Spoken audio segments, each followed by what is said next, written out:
LMPD equipment to prey on a total of 25 women and threatening to distribute private photos.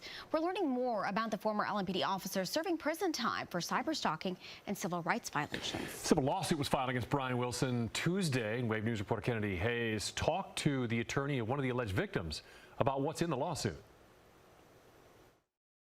The constant question for me was, why me? Why is this person doing this to me? What have I done? A text message in the middle of the night turned into her worst nightmare. Jane Doe says she was in bed when a notification appeared on her phone. I was tired and it was the support team telling me to secure my account. I tried to secure it with whatever they were asking, and then I got maybe 15 minutes later a very disturbing message telling me I was on the internet. The threats that followed would continue for 3 months. Doe had no idea who was sending the messages that demanded sexual photos, or her private video would be sent to family and friends. She called LMPD and contacted the sex crime unit more than 10 times with no response. Months later, the FBI contacted her, telling her about the case against then LMPD Officer Bryan Wilson. Documents say he hacked into the accounts of at least 20 women, also demanding sexual photos from them.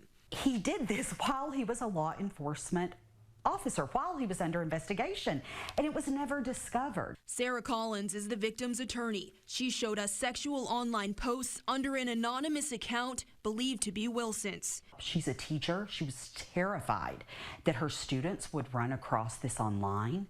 She was terrified that he would send it to her principal. He threatened to send it to the superintendent. He threatened to send it to various family members. Tuesday, Collins filed a civil lawsuit for her client. The more than 30 pages detail multiple claims against Wilson, including invasion of privacy and intentionally inflicting emotional distress.